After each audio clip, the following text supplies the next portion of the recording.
In this section of the course, we're going to continue to look at resources, but more specifically, public resources. So I go up here to resources, I click and I can go to public, or once I'm in resources, remember that you can click over here on the side. If you're in your personal resources, you can click over to go to the public resources. So these are things that have already been created and shared by other Schoology educators. And you can search for stuff that you'd like to use with your classes.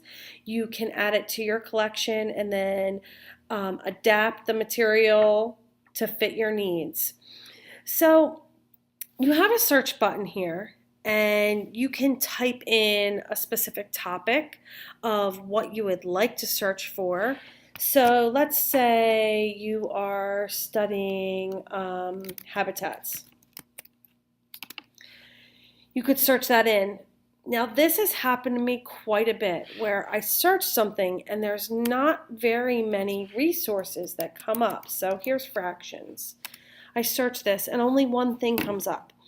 So one thing that I have figured out in using the public resources is that if I clear that and I use these search tools over on the right, it really helps me narrow down what I'm looking for. So you can search by subject, and you can see that these little triangles mean that there are other topics underneath.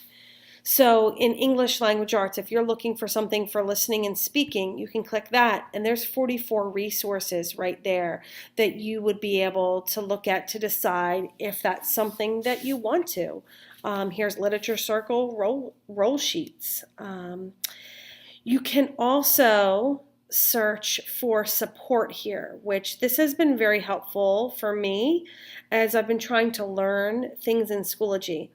If I click support, there's a whole bunch of support videos on how to do things in Schoology. So if I click that, it helps me find some support videos that will help me figure out how to do something in Schoology.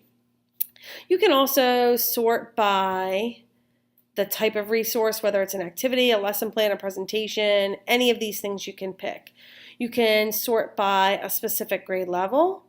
So let's say you're doing 9th grade and you want to filter English language arts. Let's look at literature, and then let's look at 9th grade, and then you click filter. It's going to narrow down the resources that are appropriate for you. You can also sort them based on highest rated, most viewed, most popular. As well as the file format.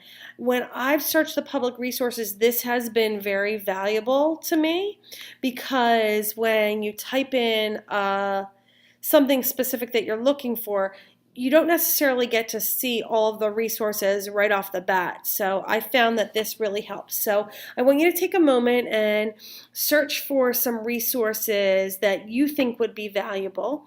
And in the next section, we're going to have you share one resource with the group that you thought was good, that you would use, or you'd like to share with your colleagues that maybe someone else would find useful. So go ahead and explore.